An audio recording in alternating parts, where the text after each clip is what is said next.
But ಎಲ್ಲ ಸಂದರ್ಭಗಳಲ್ಲೂ ಒಂದೇ ರೀತಿ ಆಗಲ್ಲ. ಈಗ ಏನಾಗಿದೆ, ಡಿ ಕೆ ಶಿವಕುಮಾರ್ ಕೂಡ ತುಂಬ ಪ್ರತಿಷ್ಠೆಯಾಗಿ ತಗೊಂಡಿದ್ರು. ಬಟ್ ಡಿ ಕೆ ಶಿವಕುಮಾರ್ ಗೆಲುವು ಅನ್ನೋದಕ್ಕಿಂತ ಇದನ್ನ ನಾನು ಯೋಗೇಶ್ವರ್ ಗೆಲುವು, ಯಾಕೆ ಯೋಗೇಶ್ವರ್ ಸ್ಥಳೀಯರಾಗಿರೋದ್ರಿಂದ ಯೋಗೇಶ್ವರೇ ಹೆಚ್ಚಿನ ಸ್ಥಳೀಯವರು ಅನ್ನೋದೊಂದು ಹೆಚ್ಚಿನ ಒತ್ತು ಕೊಟ್ಟಿದ್ದಾರೆ.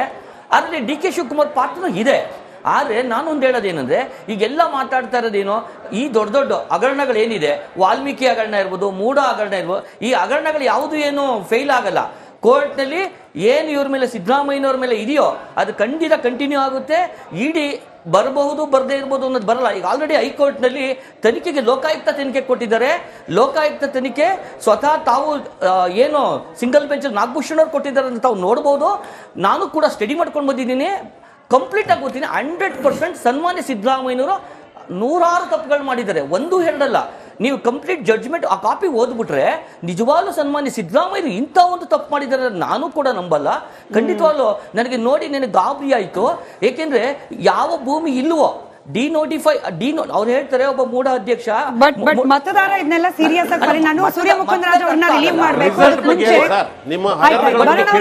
ಇನ್ನು 1 ಅವರ್ ಇರ್ತಾರೆ. ನಾನು ಸೂರ್ಯ ಮುಕುಂದ್ ಅವ್ರನ್ನ ರಿಲೀವ್ ಮಾಡಕ್ ಮುಂಚೆ ಕಡೆದಾಗಿ, ಸರ್ ನೀವು ವಕೀಲರು ಇದ್ದೀರಿ, ಹಾಗ ಕಾನೂನಾತ್ಮಕ ಪ್ರಕ್ರಿಯೆಗಳ ಬಗ್ಗೆ ಹೆಚ್ಚಿಗೆ ನಿಮ್ಗೆ ನಾಲೆಜ್ ಕೂಡ ಇರೋದ್ರಿಂದ ಈ ಚುನಾವಣಾ ಫಲಿತಾಂಶ ಬಂದ ಮಾತ್ರಕ್ಕೆ ಈಗಿರುವ ಹಗರಣಗಳಿಂದ ಕ್ಲೀನ್ ಚಿಟ್ ಅಂತೂ ಸಿಕ್ಕಿಲ್ಲ.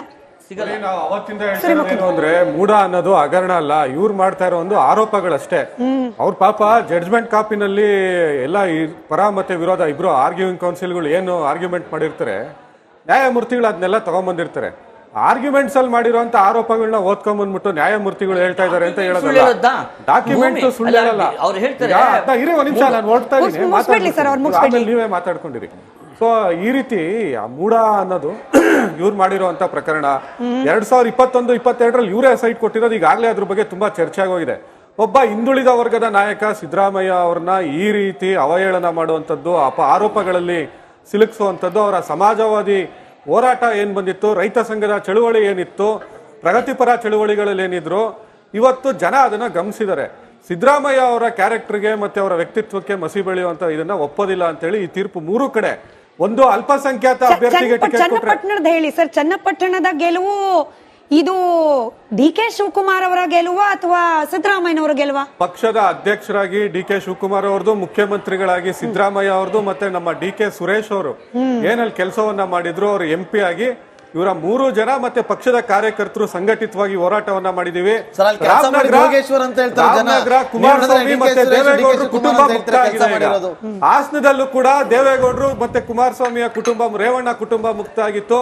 ಇವತ್ತು ರಾಮನಗರ ಜಿಲ್ಲೆನಲ್ಲಿ ಕಂಪ್ಲೀಟ್ ಆಗಿ ಕುಮಾರಸ್ವಾಮಿ ಅವರ ಕುಟುಂಬದಿಂದ ಮುಕ್ತಿಯನ್ನ ರಾಮನಗರ ಜನತೆ ಪಡೆದಿದ್ದಾರೆ. ಕುಮಾರಸ್ವಾಮಿ ಅವ್ರನ್ನ ಮಂಡ್ಯಕ್ಕೆ ಕಳಿಸಿದ್ರೆ ಮುಂದೆ ಅಲ್ಲಿಂದಾನು ಕಳಿಸ್ತಾರೆ ವಾಪಸ್. ರೈಟ್, ಎನಿವೇ ಕಂಗ್ರಾಚುಲೇಷನ್ ಸೂರ್ಯ ಮುಕುಂದ್ ಅವರೇ, ನಿಮ್ಮ ಪಾರ್ಟಿ ಆಫೀಸರ್ ಬಹುಶಃ ದೊಡ್ಡ ಮಟ್ಟದ ಸೆಲೆಬ್ರೇಷನ್ ಜಾಯಿನ್ ಆಗಿ ಥ್ಯಾಂಕ್ ಯು.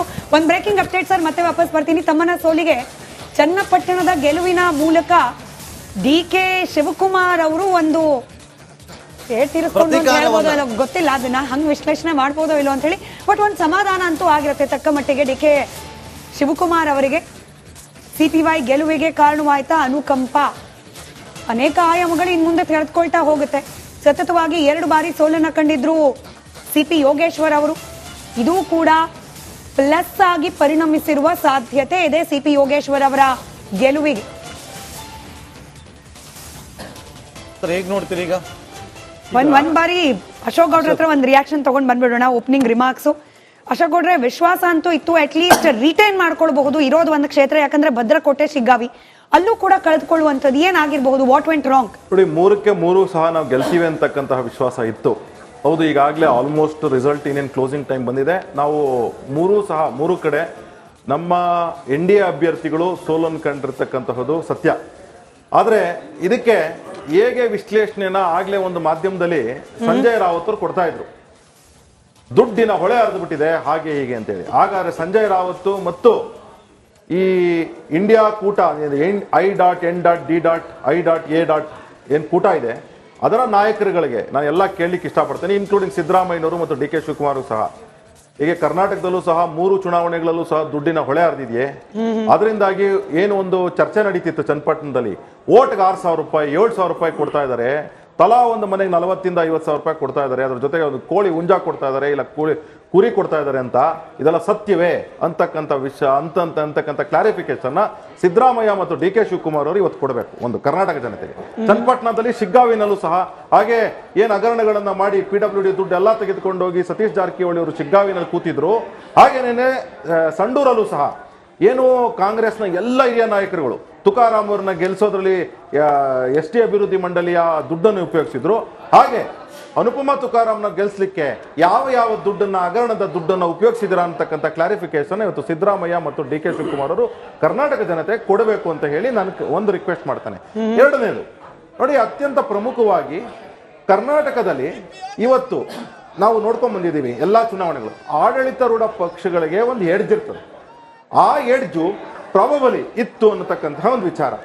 ನೀವು ಇದನ್ನ ಗ್ಯಾರಂಟಿಗಳು ಲಿಂಕ್ ಮಾಡಿ ನೋಡೋದಾದ್ರೆ ಅಥವಾ ಹಗರಣಗಳು ಲಿಂಕ್ ಮಾಡಿ ನೋಡೋದಾದ್ರೆ ಹಗರಣಗಳು ಎಲ್ಲೂ ನಿಂತಿಲ್ಲ.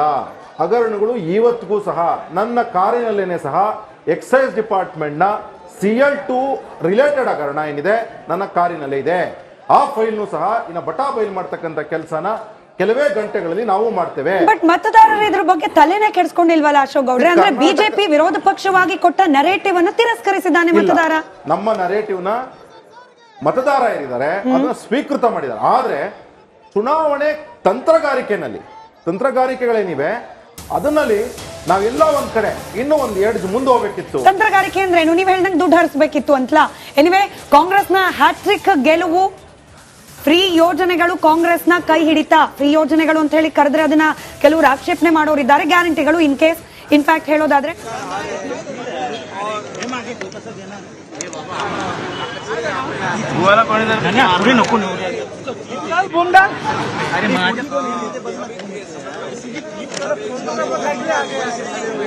ಅಶೋಕ್ ಗೌಡ್ರೆ ಹೇಳ್ತಾ ಇದ್ರೆ ನಿಮ್ಮ ನರೇಟಿವ್ ಅನ್ನ ಸ್ವೀಕರಿಸಿಲ್ಲ ಮತದಾರ. ಖಂಡಿತವಾಗ್ಲೂ ನೆಲ ಹಿಡಿದಿದೆ. ಯಾಕೆಂದ್ರೆ ಆಮೇಲೆ ನಮ್ಮ ಕೈ ಹಿಡಿದಿದೆ. ಅದರಿಂದಾಗಿ ತಾವು ನೋಡಿದ್ರ ಪರ್ಸೆಂಟೇಜ್ ಆಫ್ ಮತಗಳಿರ್ಬೋದು. ಮಹಾರಾಷ್ಟ್ರದ ಚುನಾವಣೆ ಅಂತ ತೆಗೆದುಕೊಳ್ಳಿ. ಮಹಾರಾಷ್ಟ್ರ ಚುನಾವಣೆನೇ ನಾವೆಲ್ಲ ನಾಯಕರು, ಕರ್ನಾಟಕದ ಅನೇಕ ನಾಯಕರುಗಳು ಇನ್ಕ್ಲೂಡಿಂಗ್ ರಾಷ್ಟ್ರೀಯ ಮಟ್ಟದ ನಾಯಕರು ಸಹ ಕರ್ನಾಟಕದ ಗ್ಯಾರಂಟಿಗಳು ಹೇಗೆ ಫೇಲ್ ಆಗಿದೆ ಅಂತಕ್ಕಂಥ ವಿಚಾರನ ಮಂಡನೆ ಮಾಡಿದ್ರು. ಅದರಿಂದಾಗಿ ಮಹಾರಾಷ್ಟ್ರದಲ್ಲಿ ಅಟ್ಲೀಸ್ಟ್ 2 ರಿಂದ 4 ವಿಧಾನಸಭೆಯ ಉಪಚುನಾವಣೆಯಲ್ಲಿ ನನ್ನ ಗೆಲುವು ನಿರೀಕ್ಷೆ ಮಾಡಿದ್ವಿ. ಮಾನ್ಯ ಮುಖ್ಯಮಂತ್ರಿಗಳಿಗೆ ಮತ್ತು ಉಪಮುಖ್ಯಮಂತ್ರಿಗಳಿಗೆ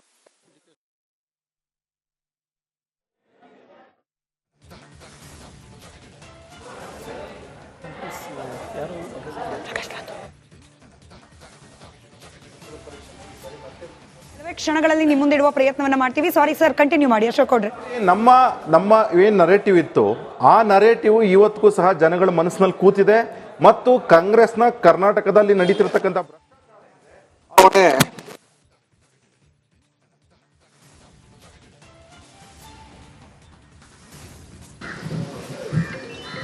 ಅವರು